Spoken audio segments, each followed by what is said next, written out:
se você não veio, a nossa conferência teve um tema, né? A gente falou algo que Deus colocou no nosso coração, foi para falar a respeito da Trindade. Falar sobre o Pai, o Filho e o Espírito Santo, amém? É um tema muito importante, inclusive, nós fizemos até, pedi para o Luan vir aqui, a gente fez uma camisa especial da conferência, e ontem já tinha esgotado quase tudo, na verdade PMG esgotou ontem, e aí ficou poucas GG. Aí eu percebi que a Zona Sul, a galera, é muito fitness mesmo, né? Ninguém compra GG, todo mundo magrinho. Eu mesmo, quando cheguei e vim morar na Zona Sul, eu vestia GG, caí pro G, agora já estou no M, amém? Já estou no P também, estou brincando. Pode dar viradinha aqui, as camisas, tem pouquinho, acho que, pelo que eu vi lá, tem umas 6 ou 7 agora GG. Se você está aí, foi o que eu falei, só tem GG se você é mulher. O próprio Luan vai estar lá, né? Então, obrigado, modelo. Se você quiser, se você é mulher, vai lá, corta, dá um nozinho, que fica legal também. É isso. E a gente está falando sobre a Trindade, e na sexta-feira a gente falou um pouco sobre o Pai, a pessoa do Pai. Ontem nós falamos sobre o Filho, e hoje eu fiquei encarregado de terminar falando sobre o Espírito Santo, amém? Quem quer aprender um pouco mais sobre isso aqui nessa noite? Glória a Deus. Então abre a sua Bíblia aí em 2 Coríntios, capítulo 13, versículo 14.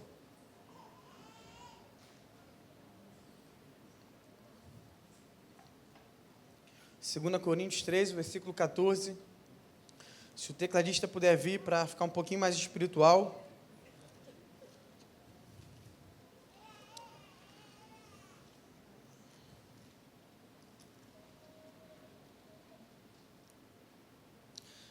Quem achou aí diz amém. Quem vai ler no telão diz aleluia. Você não anda com Bíblia não, né, crente? Brincadeira, não é pecado não, pode ir no telão, pode ir no celular, o importante é ler, amém? 2 Coríntios 13, versículo 14. A graça do Senhor Jesus Cristo, o amor de Deus e a comunhão do Espírito Santo estejam todos com vocês, amém?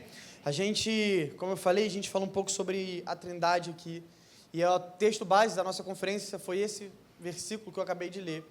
E é interessante porque esse versículo, ele vai falar não só sobre a Trindade, mas ele vai nos mostrar que a Trindade, a revelação da Trindade, na verdade, é uma revelação progressiva. Ele vai falar primeiro sobre o amor do Pai. Nós temos um Pai que nos ama, amém?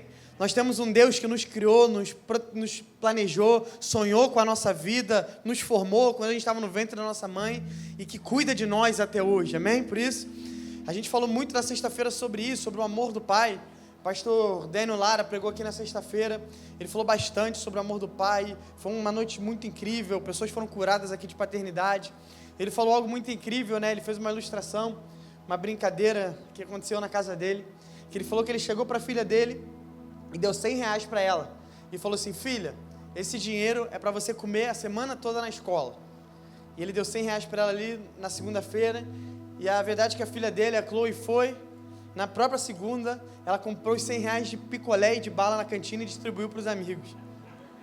E ela voltou para casa naquele dia, e o pai dela foi perguntar, né? Ele estava querendo ensinar sobre finanças para ela, sobre administração. E ele perguntou, filha, e aí? Foi lá, comeu seu lanche? Quanto que deu de troco, né? Quanto você ainda tem? Aí ela falou, pai, a verdade é que eu comprei tudo de picolé e doce e eu dei para meus amigos. Aí ele falou, mas filha, eu te dei o dinheiro para você comer a semana toda. O que você vai fazer agora? Você está sem dinheiro. Ela falou, pai, eu sei que você pode me dar mais para eu comer amanhã. E é engraçado, né? Uma coisa fofa, mas ele ilustrou isso com a nossa vida com Deus, sabe? Isso não é um incentivo para você viver uma vida desorganizada, amém? Mas ele falou sobre quantas vezes a gente está preocupado com o dia de amanhã, a gente está preocupado com tantas coisas, mas a verdade é que a gente podia descansar, na verdade a gente deve descansar na certeza que tem um Pai que nos ama, e que de fato um Pai que não vai deixar a gente ter fome no dia de amanhã. Então, em primeiro lugar, a gente teve esse entendimento de que Deus, o Deus Pai, o Pai, Ele nos ama, amém? E porque Ele nos ama, agora então a gente entende a segunda revelação da segunda pessoa da Trindade, que é sobre o Filho, que é Jesus. O Pai nos ama tanto que agora então Ele entregou o Seu Filho para morrer em nosso lugar. Hoje eu e você somos salvos através do sacrifício de Cristo. A cruz nos libertou, quem pode dizer glória a Deus por isso? Eu e você não estamos mais no pecado, eu e você não estamos mais na morte, porque Jesus Cristo naquela cruz nos transportou do império da morte para o reino do Filho do seu amor. Hoje eu e você somos salvos, nós fomos resgatados, nós fomos alcançados, e glória a Deus por isso. Então primeiro ele vai dizer sobre o amor do Pai, o amor de um Pai que nos amou tanto, que entregou o seu Filho. Então agora no Filho, quando nós olhamos para aquela cruz, e na verdade a gente hoje vê uma cruz vazia, glória a Deus por isso, porque o nosso Deus desceu, se fez carne, morreu, mas ao terceiro dia Ele ressuscitou e Ele não está mais lá. Mas quando nós olhamos para esse sacrifício de Cristo naquela cruz, eu e você podemos ter a certeza que nós fomos salvos, nós fomos resgatados. E como a palavra aqui vai dizer, é a graça do Filho. O que é graça? Graça é um favor imerecido. Eu e você não merecíamos. Quem aqui de verdade pode levantar a mão e falar: pastor, eu merecia que Deus entregasse o Filho dele para morrer no meu lugar? Pastor, eu vivi uma vida toda corretinha, eu mereço. Não. A verdade é que todos nós, se olharmos para a nossa história, se olharmos para quem nós éramos, para olhar para onde nós estávamos, eu e você não merecíamos estar aqui nessa noite. A gente era para estar em qualquer lugar nessa noite. Você podia estar vendo o jogo do Flamengo, olha como é que Deus te libertou.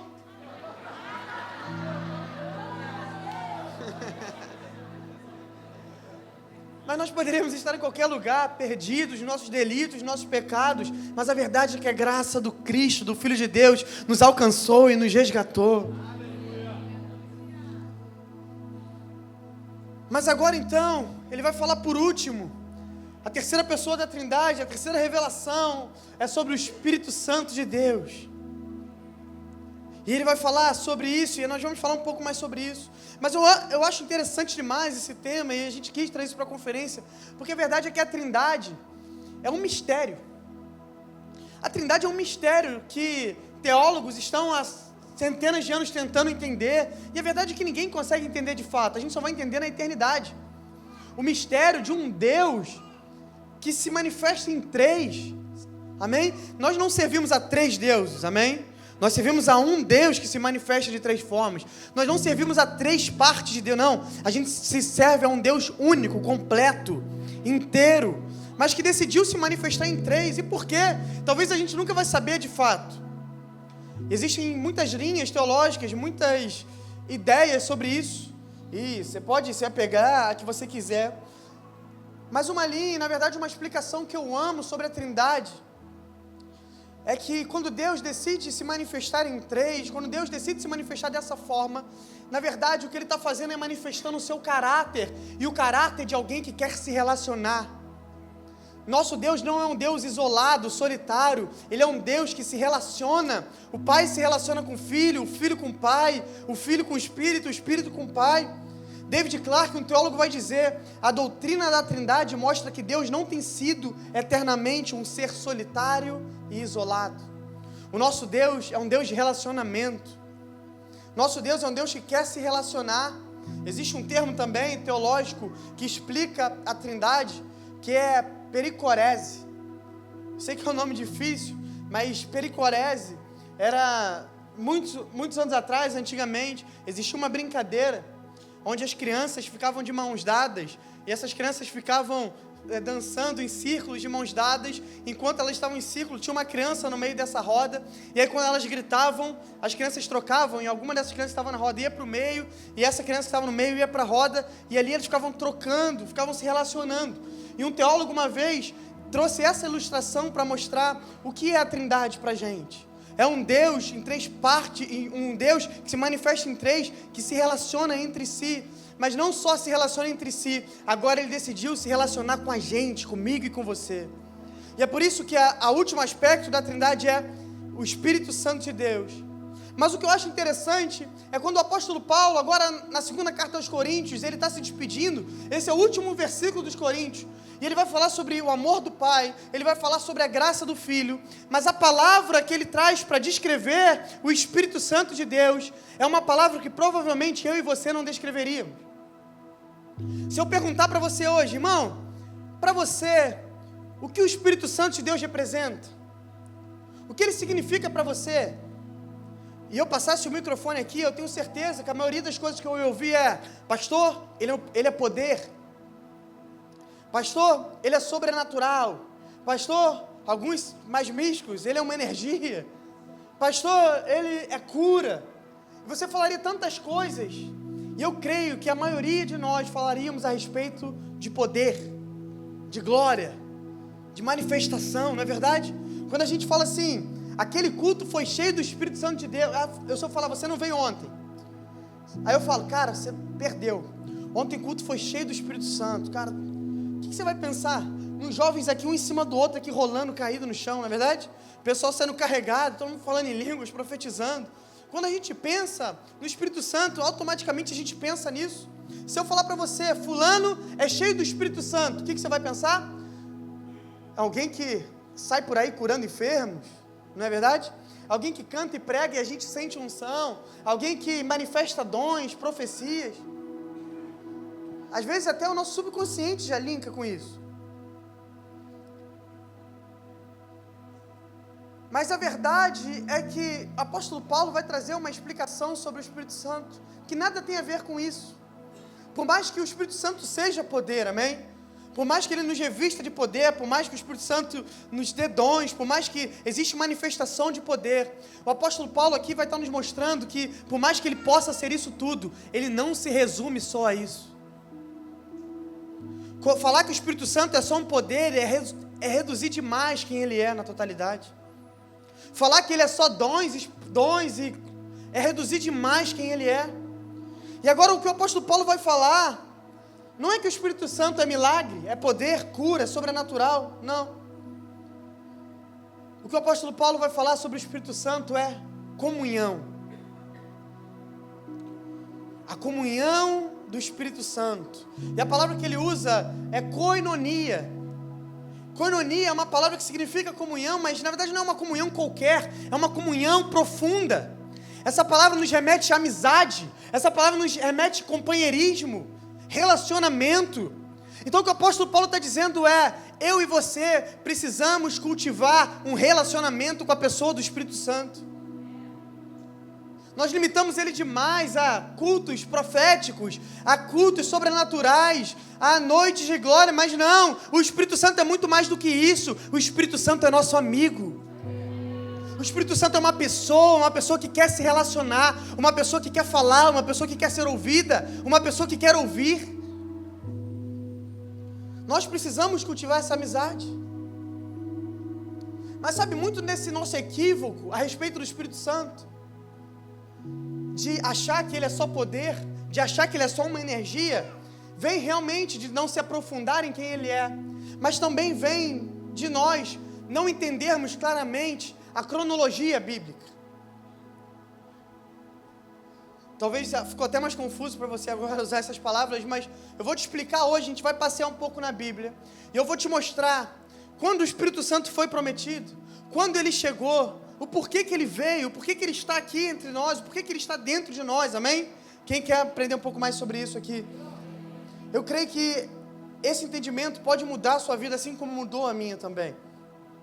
Em primeiro lugar, eu queria ler João, capítulo 16, a partir do versículo 7.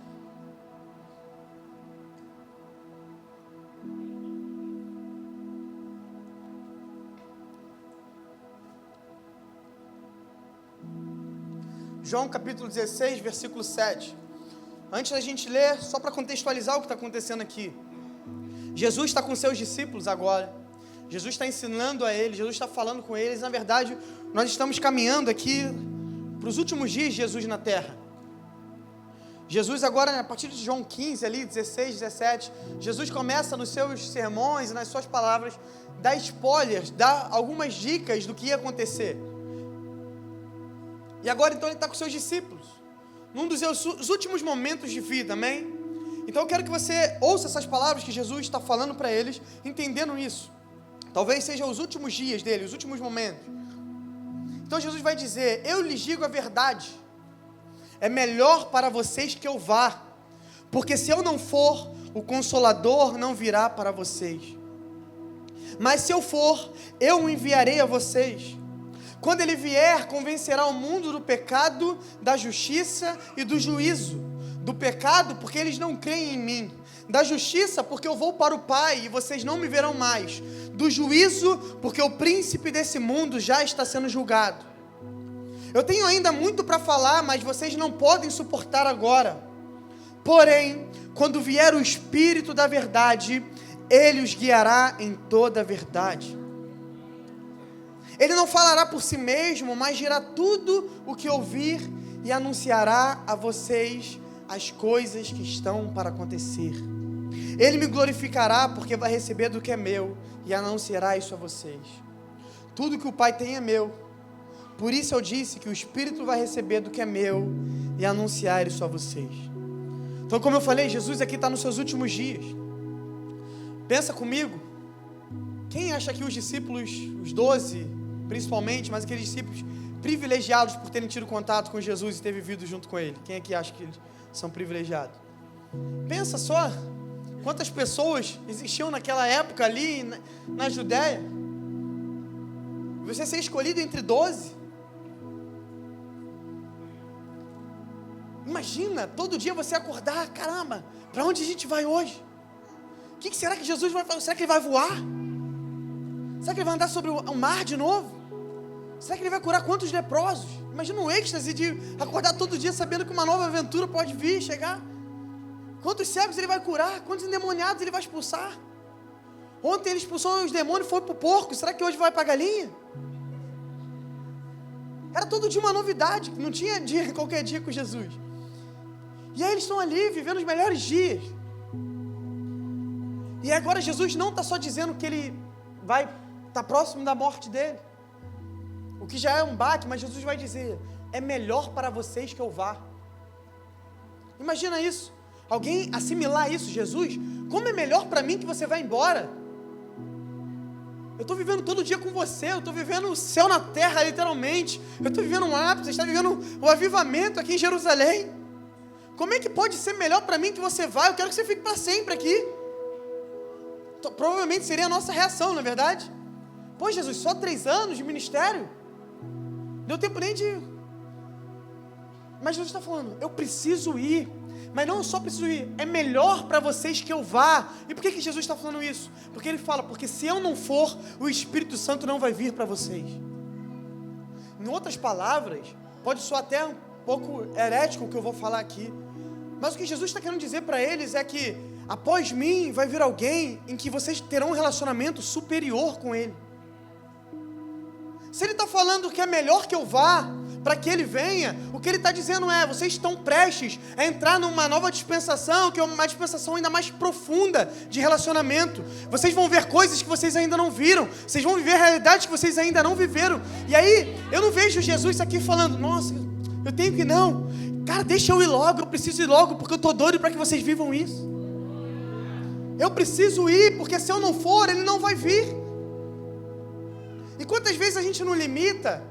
Não sei quem já ouviu isso ou já falou, cara, e se Jesus estivesse aqui hoje? Como é que seria a sua reação? Ou, se Jesus morasse na sua casa, você não seria assim. Se você vivesse com Jesus, mas a verdade é que Jesus mora na sua casa. Jesus está aqui hoje na pessoa do Espírito Santo. E a gente fica, não, mas aqueles que viveram com Jesus, E a verdade é que eles viveram com Jesus. Hoje você tem o próprio Deus habitando dentro de você. Eles viram o Deus curando, fazendo milagres. Eu e você temos o privilégio de fazer os mesmos milagres que Jesus fez. A Bíblia vai dizer, Jesus nos seus últimos dias vai dizer, vocês farão ainda obras maiores. Você pensa o que é isso? Jesus Cristo, o homem que andou sobre as águas, o homem que ressuscitou Lázaro, o homem que curou leprosos, curou enfermos, o homem que expulsava demônios, o homem que fazia isso tudo, olhar para mim, para você, olhar para aqueles discípulos e falar, vocês farão obras maiores do que as minhas. E na verdade o que Jesus está querendo dizer aqui é, enquanto eu estou aqui, a minha glória está limitada onde eu posso pisar. Se hoje eu estou em Samaria, Deus está tocando em Samaria, mas não está tocando em Jerusalém. Se hoje eu estou em Jerusalém, Deus está tocando em Jerusalém, não está em Samaria. E agora com o Espírito Santo habitando dentro de cada um de nós. Ao mesmo tempo, Ele está no Leblon, Ele está em Ipanema, Ele está na Tijuca, Ele está agora em São Paulo, em Brasília, Ele está no meio da guerra na Ucrânia e na Rússia, Ele está na África. Hoje Ele não se limita mais geograficamente, porque Ele habita dentro de mim e de você. Mas a verdade é que eu e você precisamos manifestar isso. Nós temos o maior privilégio. Isso, acho que até um pouco batido, alguns de nós já ouvimos isso, mas é verdade. A gente fala, eu quero chegar no céu e perguntar para Moisés como é que foi lá. Eu quero chegar para Elias e perguntar para Elias, cara, como é que foi ver fogo descendo do céu. Eu quero chegar para Moisés e falar, cara, como é que foi andar sobre o mar vermelho seco. E a verdade é que eles que vão chegar para a gente vão falar, como é que foi ter o próprio Deus habitando dentro de você. Isso é o maior privilégio do mundo, mas infelizmente, a maioria das vezes a gente vive como se isso não fosse uma realidade. Fala a verdade. Você acorda, você sai de casa, você vai para o trabalho, você vai para a sua faculdade, você volta. E o que eu quero te perguntar, e não você precisa me responder, mas só reflete. É como se o próprio Deus estivesse pisando nesses lugares? Quando você chega no seu trabalho amanhã, segunda-feira, é como se o próprio Deus estivesse chegando lá? Porque se não for, a gente não está vivendo a altura daquilo que nós carregamos. Então Jesus está aqui prometendo algo. Eu preciso ir, porque se eu não for, o Espírito Santo não vem, amém? Todo mundo entendeu isso? E a verdade é que a promessa se cumpre, é claro, sempre se cumpre, sempre vai se cumprir. Mas o nosso erro é que se eu perguntasse para a maioria de nós, e eu pedisse, vamos abrir a Bíblia agora, quando eles receberam o Espírito Santo, todo mundo abriria em qual livro? Atos, capítulo 2, não é verdade? E esse é o maior engano que a gente pode cometer, e talvez é esse engano que faz a gente ter um entendimento errado sobre a pessoa do Espírito Santo. Quero ler com você João, capítulo 20, versículo 19. A Bíblia vai narrar um episódio que acontece entre essa promessa de Jesus e Atos 2. João 20, versículo 19, para se situar de novo. Agora Jesus já morreu. Jesus já ressuscitou. E agora ele encontra seus discípulos. Ao cair da tarde daquele dia, o primeiro da semana, estando trancadas as portas da casa onde estavam os discípulos, com medo dos judeus, Jesus veio e se pôs no meio deles, dizendo, que a paz esteja com vocês. E dizendo isso, ele lhes mostrou as mãos e o lado. Então os discípulos se alegraram ao ver o Senhor. E Jesus lhes disse outra vez, que a paz esteja com vocês. Assim como o Pai me enviou, também envio vocês. E eles disse-lhes, recebam o Espírito Santo. E se de alguns de vocês perdoarem os pecados, são-lhes perdoados, mas se os retiverem, serão retidos. Então agora Jesus morre, Jesus ressuscita. Jesus chega nessa casa agora, eu acho engraçado, pensa a cena. Jesus era até um pouco cômico. Jesus faz uma entrada triunfal naquele lugar. Eles estão dentro de uma casa, as portas estão trancadas, e Jesus entra atravessando pela parede. Imagina a cena. A gente numa reunião, numa casa, num GC, a porta está trancada, do nada Jesus aparece. Boa noite.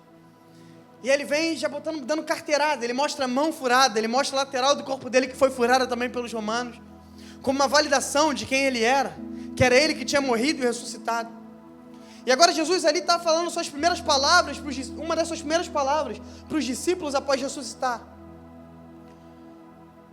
Jesus vai falar, porque a paz seja com vocês, eu envio vocês, perdoem pecados e tal.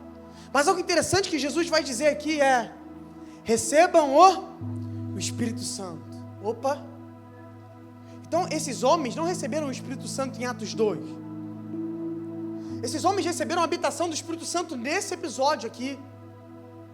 João capítulo 20. Quando acontece aquele episódio em Atos 2, o Espírito Santo já habitava em cada um deles, já se relacionava com eles. E eu quis ter tanta certeza que isso já acontecia, que eu falei, eu vou ler Atos 1, e eu vou procurar alguma evidência do Espírito Santo em Atos 1, ou seja, antes de Atos 2.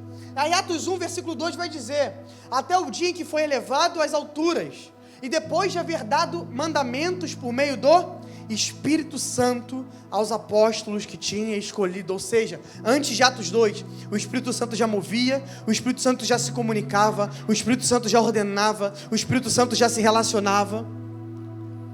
E talvez você está ouvindo isso e fala: pastor, tudo bem, o que muda na minha vida entender que o Espírito Santo não veio em Atos 2, em primeiro lugar para habitar dentro deles, mas vem em João 20? O que muda é a gente ter a nossa esperança no lugar certo. Porque o que aconteceu em Atos 2 é o Espírito Santo descer, mas como revestimento de poder, amém? Não como habitação. O Espírito Santo como habitação aconteceu no dia que você levantou sua mão, veio aqui na frente, no dia que você teve um novo começo. Quem que aceitou Jesus como único e suficiente Salvador? Deixa eu te dar uma boa notícia: você é a habitação do Espírito Santo. Agora o que acontece, eu não estou aqui negando, tá, gente? Eu amo isso também. Domingo eu sou um pouco mais comedido, mas quem vem sábado no NEC sabe que a gente roda aqui no manto também, fala em mistério, amém? Glória a Deus, eu gosto disso tudo. Mas a gente tem que ter as nossas expectativas e as nossas experiências no lugar certo. Porque o que acontece em Atos 2 é revestimento de poder. Revestimento de poder não é para nós, revestimento de poder é sobre transbordar no outro. João 20 é o Espírito Santo vir e nos preencher. Atos 2 é sobre transbordar e tocar a vida do outro.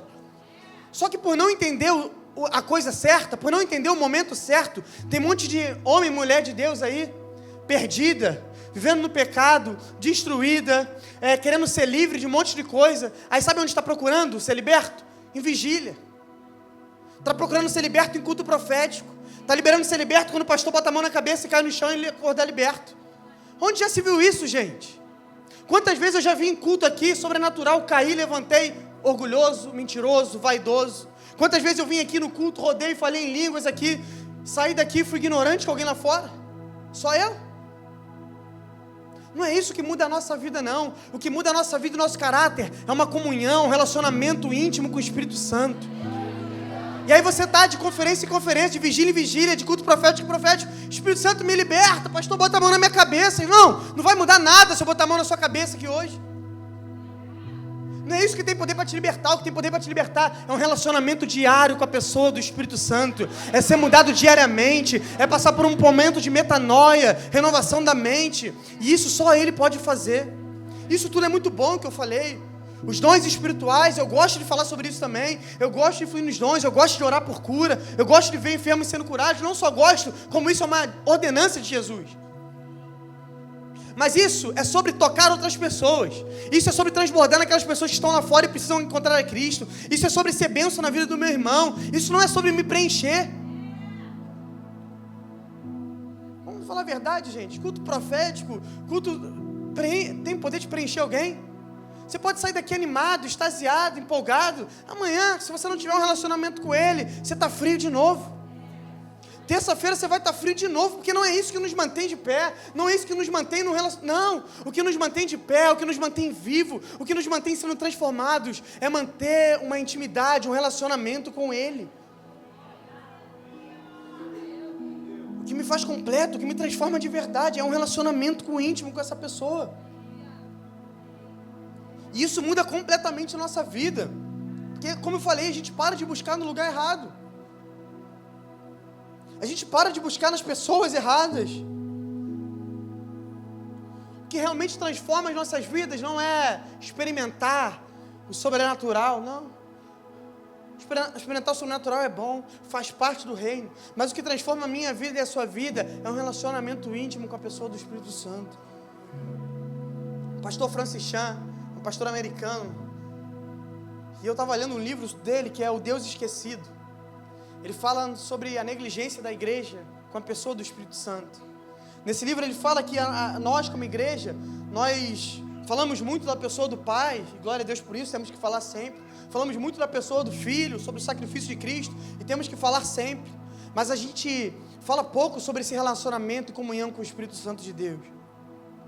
E ele fala assim, algo que eu achei interessante no livro, ele fala: se eu fosse Satanás, se eu fosse o inimigo da igreja, a minha estratégia não seria parar os dons espirituais na igreja, a minha estratégia seria parar a comunhão com o Espírito Santo dentro da igreja. E quando ele fala isso, eu comecei a refletir: quantos lugares a gente conhece? Não precisa falar, a gente não precisa falar nomes. Quantos lugares a gente conhece? Igrejas que têm dons, púlpitos que tem dons, que pessoas estão sendo curadas, tem profecia, Deus está adivinhando até CPF dos outros, mas a gente sabe que não tem um caráter que respalda. Quantos pastores a gente conhece que viveram anos no ministério, curando pessoas, operando milagres, anos em adultério, vivendo no pecado por anos? Estou falando alguma novidade para alguém, gente? Por quê? Porque dom não tem a ver comigo. Eu orar por alguém ser curado, não tem nada a ver com o poder que eu não tenho poder nenhum. Quando eu oro por alguém, essa pessoa é curada, é o nome de Jesus que está curando essa pessoa, não sou eu. Quando eu estou aqui pregando e pessoas são salvas, não tem nada a ver comigo. É a misericórdia e a graça de Cristo sendo manifestada aqui. Nunca olhe para esse altar e fale, nossa, pastor Morgan, pastor Igor, pastor... Não tem nada a ver com a gente. Tem a ver com a pessoa do Espírito Santo se manifestando através da nossa vida. Aí a gente fala, não, esse é homem de Deus, porque... Homem de Deus porque opera milagre? Homem de Deus... Sabe o que é ser homem de Deus de verdade? É você ser um marido fiel, um marido íntegro. É você ser alguém de caráter, um empresário íntegro, um empresário correto, alguém que ama as pessoas, alguém que respeita as pessoas. O que adianta eu chegar aqui, pregar, todo mundo bater palma, todo mundo gostar da mensagem, no final aqui ter novos começos, ter gente sendo curada, e eu sair daqui ser uma pessoa preconceituosa? Eu sair daqui ser uma pessoa que distrata as outras? Eu sair daqui ser um péssimo marido? O que adianta? Que pessoa cheia do Espírito Santo eu sou? Sabe, Ele nos trouxe aqui nessa noite para alinhar a nossa visão, a nossa expectativa, alinhar os nossos olhos para o que é correto, para o que é certo, para o que é primordial. Sabe, a gente está preocupado com tantas coisas que são secundárias. Se a gente sair hoje aqui, acabar o culto agora, nessa atmosfera aqui, eu despedi vocês. O culto não foi cheio do Espírito Santo porque ninguém caiu? O culto não foi cheio do Espírito Santo porque eu não soltei a rajada de línguas estranhas aqui no altar? O culto não foi cheio do Espírito Santo porque eu não apontei para 4 e profetizei? Espera lá, gente. Quando Jesus vai dizer sobre o Espírito de Deus, Ele está falando, Ele é aquele que vai nos convencer do pecado, da justiça e do juízo. Se tem alguém nessa noite aqui sendo convencido disso, esse culto já foi cheio do Espírito Santo. Nós precisamos ter o nosso coração, nossos olhos no lugar correto. E sabe, esse relacionamento não é com um ser distante. Esse relacionamento não é com uma energia, não é com poder, mas é com uma pessoa. A Bíblia vai afirmar que o Espírito de Deus é uma pessoa. E Ele não vai só falar, mas Ele vai validar isso. Quando Ele diz, em primeiro lugar, eu não vou explicar todos e ler todos, mas se você quiser anotar, inclusive eu quero te encorajar a estudar sobre isso, estudar sobre a pessoa do Espírito. Em primeiro lugar, a Bíblia vai dizer que o Espírito Santo de Deus é uma pessoa porque ele tem uma mente. Assim como eu e você, o Espírito Santo tem uma mente. Isso está escrito lá em Romanos 8, versículo 26. Ou seja, ele tem pensamentos. Assim como eu e você, ele pensa, ele tem uma mente. O segundo aspecto que a Bíblia vai nos trazer e que vai nos afirmar que o Espírito Santo de Deus é uma pessoa e não uma energia, um ser místico, é que ele tem vontades. 1 Coríntios, capítulo 12, do versículo 1 ao 11. A Bíblia vai dizer que o Espírito de Deus tem sentimentos. Efésios 4:30. Vai dizer que ele nos ensina. João 14, 26. Vai falar que ele nos ordena. Atos 16, versículos 6 e 7. Que ele intercede por nós. Romanos 8, 26. Vai falar que ele fala. A Bíblia vai dizer que ele fala. Apocalipse 2, versículo 7. Ou seja, o Espírito Santo de Deus é uma pessoa. Olha para a pessoa que está do seu lado aí. Está vendo ela? O Espírito Santo é assim como ela. Só é mais bonita e não tem os defeitos que ela tem. Mas o Espírito Santo tem uma mente, cara. Olha isso. Ele fala, ele pensa, ele nos ordena. Eu acho muito lindo quando a gente vai ler Atos. E a Bíblia vai dizer que os discípulos estavam ali. E aí os discípulos estavam falando, cara, eles estavam escrevendo algo para uma igreja, eles estavam dando uma direção. E eles falam, a gente estava conversando aqui e pareceu bem para nós e para o Espírito Santo que a gente faça isso. Cara, eles jogaram o Espírito Santo dentro da roda de amigos dele, entendeu? Tipo assim, a gente estava discutindo aqui, eu, Caio, a Ana e o Espírito Santo, e a gente entendeu que a gente precisa fazer isso. Olha isso, o nível de intimidade. Eles não davam um passo sem antes ouvir a voz do Espírito. A Bíblia vai dizer que o apóstolo Paulo foi impedido pelo Espírito a pregar em algum lugar. Olha isso, o Espírito Santo de Deus impediu que o apóstolo Paulo fosse pregar em algum lugar, por causa da vontade dele. E qual foi a última vez que você parou para ouvir e perguntou, na verdade você parou para perguntar se o que você ia fazer, o próximo passo que você ia tomar é da vontade do Espírito? A gente pergunta a um monte de gente, cara. Eu vou abrir uma empresa, eu ligo para os 10 amigos que são empresários também. Eu ligo para algum amigo que mora num bairro que eu quero abrir uma loja, cara, o ponto aí é bom. A gente pergunta se a economia está valendo, investir, a gente pergunta um monte de coisa. Qual foi a última vez que você sentou e perguntou, meu amigo Espírito Santo, o que eu devo fazer agora? Qual é a decisão que eu devo tomar? O que eu preciso fazer? Qual foi a última vez que você parou para escutar? E não só perguntou, mas perguntou e parou para escutar? A gente acorda tão ocupado. Eu percebi isso esses dias, cara. Eu acordei. Eu já acordo botando a mão atrás do meu travesseiro que fica no meu celular. Eu já abro o Instagram. Em 30 segundos acordado, já estou rolando o Instagram. Eu já estou respondendo alguma mensagem de trabalho ou daqui da igreja. A gente está tão ocupado. Qual foi a última vez que você acordou? Simplesmente falou, bom dia, Espírito Santo. Você venha me guiar, me conduzir nesse dia. Quando você acorda com a sua esposa, para quem é casado, eu acredito, você dá um bom dia para ela, não é verdade? Acredito eu, se vocês estão bem, né?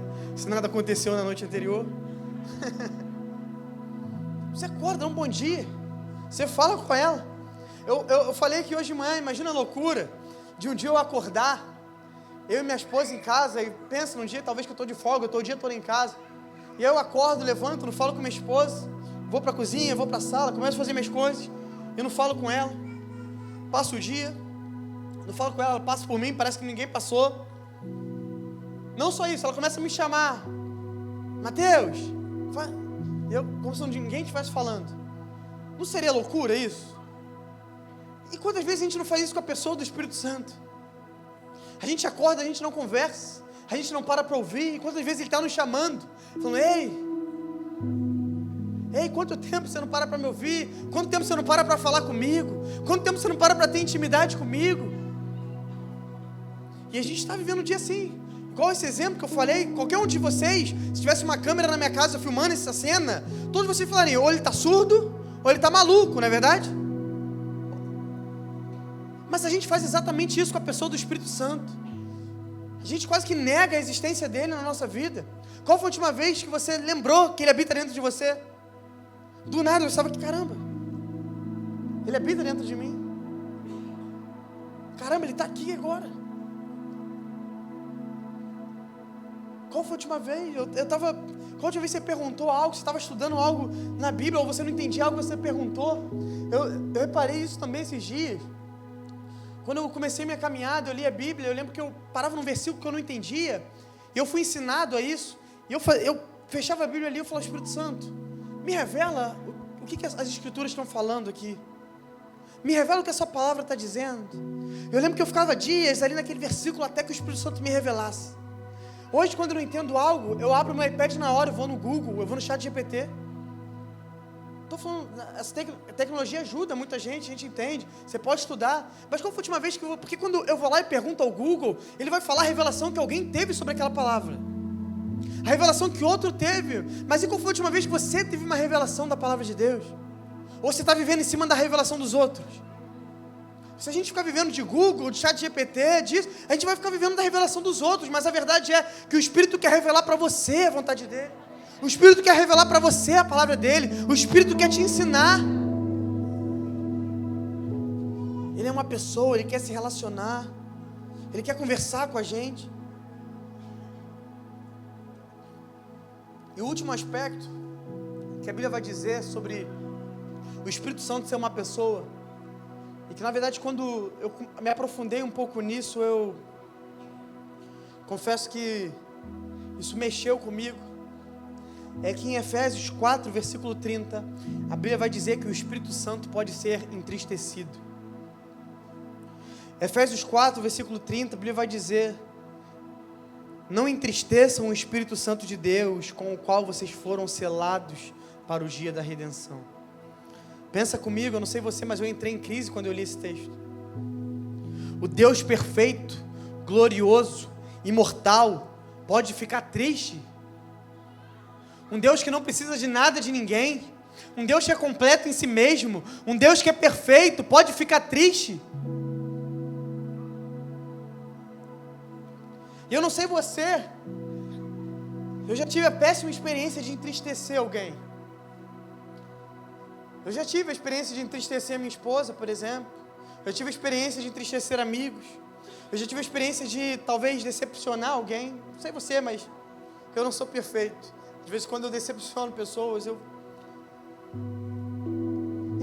Cara, é um sentimento ruim, não é? Digo, por exemplo, você brigou com sua esposa e talvez você falou coisas pesadas demais que não deveriam, e ela chorou ali. A gente não fica mal. Acho que no mínimo você tem um pouco de coração, de humanidade. Você fica mal, cara. Cara, você fez a pessoa que você mais ama no mundo chorar. Minha filha, por exemplo, quando eu brigo um pouco pesado demais, ela chora. Ou nas suas relações, algum amigo que você foi falso com ele, você traiu ele de alguma forma. Quem sabe, acho que todos nós já ferimos alguém, já entristecemos alguém. Não é um sentimento horrível? Você fica constrangido, você fica mal, você pede desculpa, mas não sabe se a pessoa realmente aceitou aquela desculpa. E a verdade é que a gente está diariamente, constantemente fazendo isso com o próprio Deus, e a gente está fingindo que não tem nada acontecendo. A gente diariamente está entristecendo uma pessoa do Espírito Santo, entristecendo o próprio Deus. E qual foi a última vez que você se preocupou com isso? Caramba, será que essas minhas atitudes estão alegrando a Deus ou estão entristecendo a Ele? A gente se preocupa em alegrar tanta gente. Você se preocupa em alegrar a sua esposa, se preocupe mesmo. Você se preocupa em alegrar líder, pastor, patrão. Você se preocupa com o que as outras pessoas pensam de você. E qual foi a última vez que você se preocupou com o que o Senhor tem pensado de você? Como está a sua relação com Ele? Se você tem agradado a Ele ou entristecido? Se Ele tem estado feliz com a sua vida? Será que você já parou para refletir sobre isso? Se você parar para perguntar, cara, será que minha vida tem alegrado ou tem entristecido o Espírito? Qual seria a resposta? Não precisa me dar essa resposta. Mas reflete, faz essa autoanálise. Isso deve ser uma preocupação diária nossa. Antes de cada atitude, quando você vai tomar atitude na vida, você não pensa no que as pessoas vão pensar? A gente não é refém da opinião dos outros para tanta coisa? O que tal não ser refém da única opinião que importa, que é a opinião do Espírito Santo? Pouco importa o que as pessoas pensam de mim ou não. Sabe, eu estou pregando aqui, eu posso ser sincero para você? Eu estou nem aí se você está achando essa palavra boa ou não, essa palavra não é para você. Quer dizer, eu não estou fazendo isso aqui por você, estou fazendo isso aqui por Deus.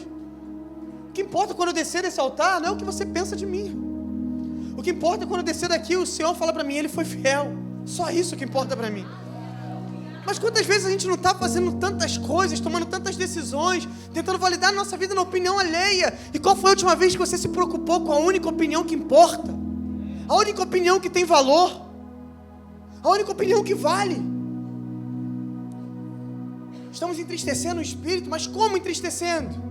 A Bíblia vai dizer em próprio Efésios que, em primeiro lugar, o que entristece o Espírito Santo de Deus é o pecado. Eu acho que não é novidade para ninguém, mas a Bíblia vai dizer que uma vida no pecado entristece o Espírito Santo de Deus. Por que entristece? Porque Ele não nos fez para viver no pecado. Quando Ele estiver vivendo no pecado, Ele está vendo você vivendo o que Ele não sonhou para que você viva. E não só isso. Por que entristece o Espírito Santo? Porque quando nós estamos pecando ou vivendo uma vida no pecado, a gente está, em outras palavras, dizendo que o sacrifício da cruz foi em vão. E a Bíblia vai dizer em primeiro lugar, o que entristece o Espírito Santo de Deus é o pecado. Viver uma vida no pecado, pecando. Talvez isso não seja novidade, mas a segunda coisa que a Bíblia vai falar é que a falta de perdão também entristece o Espírito Santo. Talvez o pecado seja mais óbvio, né? Mas aqui a gente já começa a ir tocar até num ponto um pouco complexo para algumas pessoas. E talvez eu falei agora, falta de perdão, você quase revirou os olhos aí, você pensou naquela pessoa que te feriu, que te magoou. Mas a verdade é que enquanto nós vivemos sem perdoar uns aos outros, a Bíblia vai dizer que o Espírito Santo se entristece. Por que ele se entristece? Porque Ele nos perdoou quando nós não merecemos também. Quem somos nós para poder escolher perdoar ou não alguém? Pecado, falta de perdão. Quem sabe você precisa perdoar alguém? Quem sabe você vai sair daqui hoje, você vai ligar para alguém? Não sei. Você fala, pastor, é muito difícil. É difícil de verdade. E eu amo um texto que diz que quando Jesus está dizendo para os discípulos, vocês precisam perdoar não, quem conhece esse texto? Não só 7 vezes mais, 70 vezes 7, quem conhece esse texto? E é uma resposta desses discípulos que eles falam, Senhor, então aumenta a nossa fé. O que eles estão dizendo é difícil. Gente, você não consegue perdoar essa pessoa uma vez, imagina 70 vezes 7. Eu faço filosofia, eu sou de humano, eu não sei quanto que dá essa conta, mas é bastante. Imagina, a gente perdoar uma pessoa uma vez é difícil, imagina 70 vezes 7. Aí os discípulos estão falando, Senhor, então aumenta a nossa fé. O que isso aqui nos ensina? É que perdão é difícil, não estou falando que vai ser fácil, mas isso não é algo que você faz com o seu natural, não é algo que você faz com o seu intelecto, mas é algo que você faz pela fé. Assim como nós oramos pela fé, assim como nós vivemos milagres pela fé, nós também perdoamos pela fé. É um passo de fé, mas um passo que precisa ser dado. Nem sei porque eu me aprofundei muito, de manhã eu não falei muito sobre isso, mas talvez você está aqui, você sabe, cara. Você precisa sair daqui, você precisa resolver isso com alguém. Você precisa, cara, limpar o seu coração. A pessoa está lá vivendo a vida dela. Quem sabe você não está paralisando algumas áreas na sua vida e a pessoa está lá.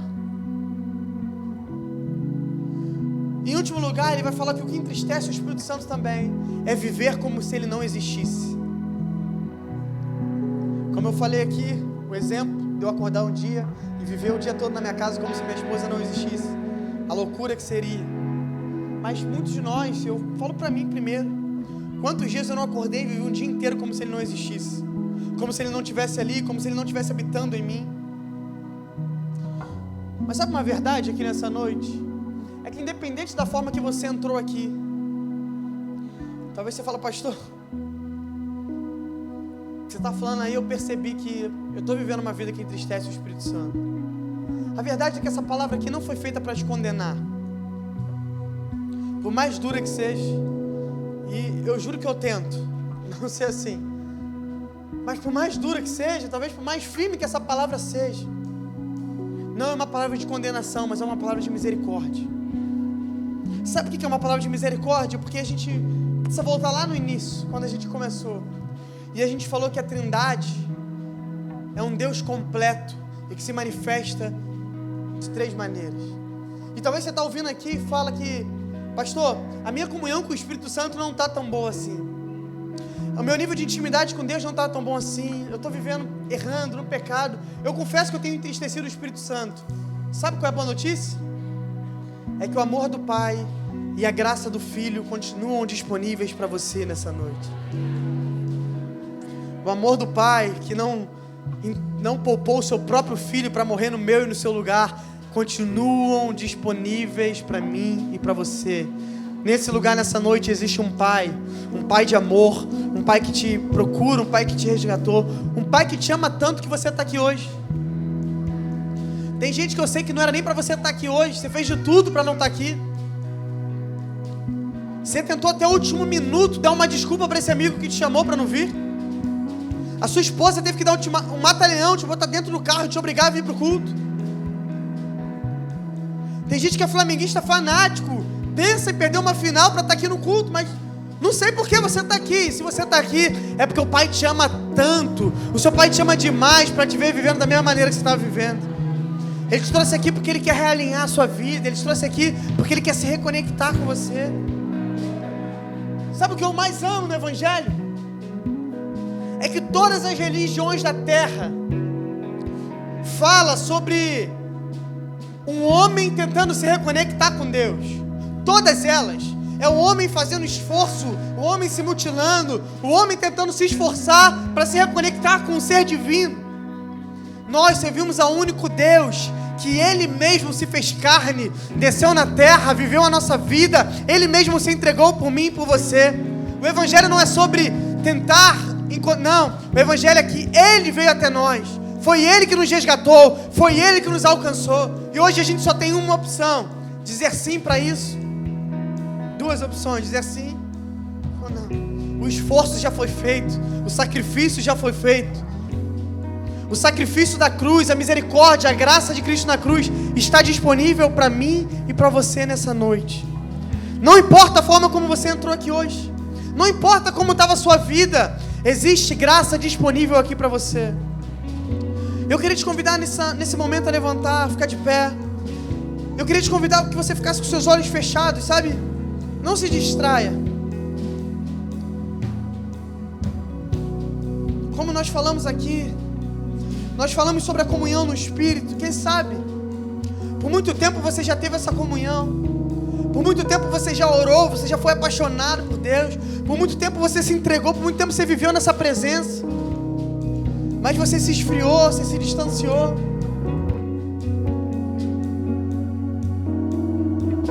Queria te convidar a ficar de pé. Se puder botar a mão sobre o seu coração. Nesse momento, sabe, nós vamos cantar uma canção. Mas eu quero te encorajar a não fazer isso de qualquer jeito. Eu quero te encorajar a, enquanto a gente canta essa canção, você fizesse uma oração aí no seu lugar. Então você fala: pastor, eu não sei nem como orar. Eu não sei nem... Só conversa com ele agora, só fala com ele. Fala: Senhor, eu preciso voltar. Eu preciso me reconectar contigo. Eu preciso me relacionar outra vez. Eu preciso de intimidade de novo. Vamos, eu quero ouvir você orando nesse lugar. Nós vamos cantar essa canção e eu quero declarar que quando essa canção é ministrada, o amor de Deus, a graça do Filho vai te encontrar. E você não mais vai sair daqui nessa noite sem a comunhão no Espírito. Você vai sair daqui apaixonado por Ele novamente. Você vai sair daqui amando Ele novamente, apaixonado pela presença dEle. Vamos lá, feche seus olhos, deixa esse amor te encontrar nessa noite. Deixa o Espírito de Deus te tocar nessa noite.